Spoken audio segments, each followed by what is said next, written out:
ഇന്നത്തെ സാമ്പാർ നല്ലതായിരുന്നല്ലേ? അത്ര വലിയ നല്ലതെന്ന് പറയാനൊന്നുമില്ല. ഞാൻ കായ ഒരിത്തിരി കൂടി പോയാണെങ്കിൽ എനിക്ക് തോന്നി.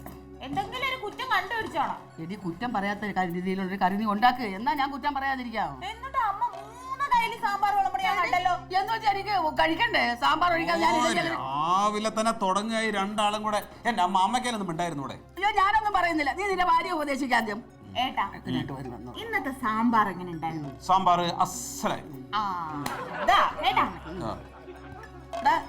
കായം അങ്ങനെ ഉണ്ടായിരുന്നു? കായം കൂടി പോയില്ലേ? കായം കൂടി. ഞാനും പറഞ്ഞോളൂ.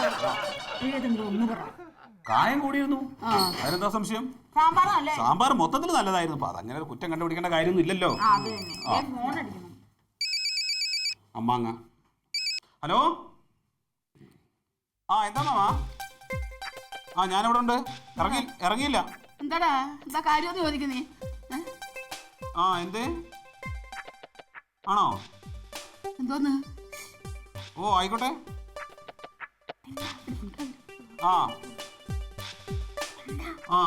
എന്താണ്? ആയിക്കോട്ടെ പറയാം. അവൻ ഒറ്റയ്ക്ക് അവിടെ. അതാ എനിക്ക് വെപ്രാളം. ശരി. ആയിക്കോട്ടെ. ഒന്നുമില്ല, അമ്മ ഇപ്പൊ ഇങ്ങോട്ട് വരുന്നുണ്ടെന്ന്. ആശുപത്രി പോകാനൊന്നുമില്ല. എന്നോട് ഇപ്പൊ തന്നെ ഇറങ്ങണ്ട, വേഗം വരാം. ഇവിടെ ടൗണിൽ എവിടെ ഉണ്ടെന്ന്. അപ്പൊ കാര്യം ഫോണിൽ കൂടി പറഞ്ഞാ പോരെ ഈ അമ്മ? അതെ ഞാൻ പറഞ്ഞു. അപ്പൊ അമ്മ പറഞ്ഞു അത് നേരിട്ട് പറയണം, അത് ഫോണിലൂടെ പറഞ്ഞാൽ ശരിയാവൂലെന്ന്. അമ്മ വരുമ്പോഴേക്കാ തങ്കത്തിനെ കൂടി വിളിച്ചോ. തങ്കത്തിനൂടെ വിളി. തങ്കത്തിനൊന്ന് വിളിക്കാൻ ആരെങ്കിലും. അമ്മ വരുമ്പോഴത്തേന് വിളിക്കാൻ പറഞ്ഞു. അല്ല എന്നാലും എന്നോടും അമ്മയോടും തങ്കത്തിനോടും കൂടെ അമ്മാവയ്ക്ക് എന്ത് കാര്യം പറയാം?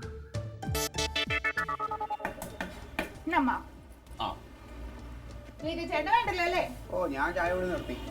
കാക്ക മലന്ന് ഉറക്കണ്ടോ നോക്കട്ടെ കേട്ടോ. അല്ല വേണോന്ന് ചോദിച്ചല്ലോ. അല്ലെങ്കിലും ചേട്ടൻ ഇവിടെ വരുമ്പോഴേക്കും ഞാൻ ചോദിക്കാറുണ്ട്. എന്തിനീ ചോദിക്കാൻ നിൽക്കണത്? ഒരു ഗ്ലാസ് എടുത്താൽ നിന്റെ കയ്യിലെ വളം ഊരി പോലും. അമ്മാവന് പാല് കൂട്ടി എടുത്ത് ചായ തുടങ്ങി നിർത്ത്. അതെ, ഇനി ഈ അമ്മാവന്റെ മുമ്പിൽ ഇതുപോലെ അങ്ങനെ വല്ല തർക്കം വെക്കാനുണ്ടായി ഞാൻ അപ്പൊ ഇവിടുന്ന് ഇറങ്ങിപ്പോവും. നിങ്ങൾക്ക് വരാൻ പോണ ഒരു നല്ല കാര്യം അതോടെ നിൽക്കുള്ള കാര്യം പറഞ്ഞുതരാം. വെറുതെ പിള്ളേർ ഓരോന്ന് പറയുന്നത് നീ വഹിക്കണ്ട. നീ കാര്യം എല്ലാം മതിയായി. തമാശക്ക് പറഞ്ഞത് അത് കാര്യമാക്കണ്ട. അതല്ല, എല്ലാം മതിയായി എന്നൊരു മലയാള സിനിമ ഉണ്ട്, അത് കണ്ടിട്ടുണ്ടോ നിങ്ങള്? വാർത്തയൊക്കെ കിട്ടിയ സിനിമയാണ്. ഒന്ന് പോവാ, വേറെ വല്ലായിരിക്കും മാറിപ്പോയതാ. അതിന്റെ സംവിധായകൻ ശ്രീജിത്ത് മേനോൻ അറിയോ നിങ്ങൾക്ക്? അങ്ങനെ ഒരു സിനിമയില്ല, പിന്നെയാണ് ഇനി അതിന്റെ സംവിധായകൻ. എടി മലയാളത്തിൽ അങ്ങനെ ഒരു സംവിധായകൻ ഉണ്ട്. ആ സംവിധായകൻ ശ്രീജിത്ത് മേനോനും പ്രൊഡക്ഷൻ കൺട്രോളർ പീതാംബരൻ അട്ടപ്പാടിയോ അങ്ങനെ ഒരാളും കൂടിയിട്ട് ഇന്നലെ എന്റെ വീട്ടിൽ വന്നിരുന്നു. എന്തിനാ? അമ്മാവനെ സിനിമയിലെടുത്തോ? അല്ല,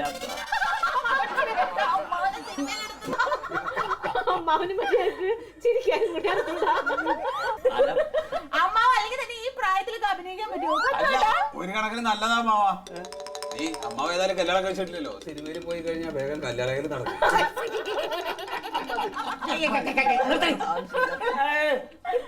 എനിക്ക് സിനിമയിൽ അഭിനയിക്കാനല്ല, അവരുടെ പുതിയ പടം ഷൂട്ട് ചെയ്യാൻ നമ്മുടെ വീട് പറ്റുമോ നോക്കാൻ വേണ്ടി വന്നതാ. പിന്നെ എനിക്ക് കൊടുക്കാൻ അധികം ആഗ്രഹം ഉണ്ടായിരുന്നു. പക്ഷെ നമ്മളെ ഫ്രണ്ട് വാർത്തില്ലേ ഇപ്പൊ, അതോട് പോയടാ. ഓടിട്ടൊരു പഴയ വീടാ വേണ്ടത്. അതന്നെ, ഇതങ്ങനെ 2 തട്ടായിട്ടുള്ള വീട് വേണം, കുറച്ച് മുറ്റം വേണം, ഒരു കിണർ വേണം എന്നൊക്കെ പറഞ്ഞു. അയ്യോ ഇത് അങ്ങനത്തെ വീടാണല്ലേടാ, 2 തട്ടും. അതല്ലേ ഞാനിപ്പോ ഇങ്ങോട്ട് വന്നത്. അപ്പൊ ഞാൻ പറഞ്ഞു എന്റെ ചേച്ചിയുടെ വീടുണ്ട്, നമുക്ക് അത് എടുക്കാന്ന് പറഞ്ഞു. അപ്പൊ എനിക്ക് നേരിട്ട് പറഞ്ഞാൽ പറ്റില്ല, നിങ്ങളുടെയൊക്കെ അഭിപ്രായം അറിയണ്ടേ? ഇത് പഴയ വീടല്ലേ, ഇത് മതിയാവോ? പഴയ വീടാണ് വേണ്ടത്, പുതിയ വീടാണെങ്കിൽ എന്റെ വീട് കൊടുക്കില്ലേ? ദിവസം 10 രൂപ വെച്ച് തരാന്നാ പറഞ്ഞു. 10 രൂപയോ? 10 എന്ന് പറഞ്ഞ 10,000 രൂപ ഒരു ദിവസം. 30 ദിവസത്തിന് വേണം അവർക്ക് ഈ വീട്. 3 ലക്ഷം രൂപ. അങ്ങനെ 3 ലക്ഷം രൂപ എന്നത് 1.5 ലക്ഷം. ഈ നാത്തിന് കണക്കറിയാൻ പാടില്ല. നല്ലോണം കണക്കറിയാം. 1.5 ലക്ഷം ഞങ്ങൾക്ക് പോവില്ലേ? അതെന്താ തർക്കിക്കല്ലേ? ആദ്യം 3 കൈ കിട്ടട്ടെ, എന്നിട്ട് അത് എന്ത് ചെയ്യണമെന്ന് തീരുമാനിക്കാം. പക്ഷെ അമ്മാവ തീരെ കുറഞ്ഞു പോയി, ഒരു 15 വെച്ച് സുഖമായിട്ട് മേടിക്കായിരുന്നു. വിട്ടിത്തരം വളമ്പല്ലേ, അവര് 5 പറഞ്ഞത്, ഞാനത് 10 ആക്കി. 3 കിട്ടണത് കളയല്ലേ? അത് മതി. അമ്മാവല്ല ആരും അഭിനയിക്കണേ? ആര് ആരെങ്കിലും ആയിക്കോട്ടെ നമുക്കെന്താ വിശ്വാസം വരില്ല അവനെ. എടാ മമ്മൂട്ടിയാണ് അഭിനയിക്കണത്. മമ്മൂട്ടി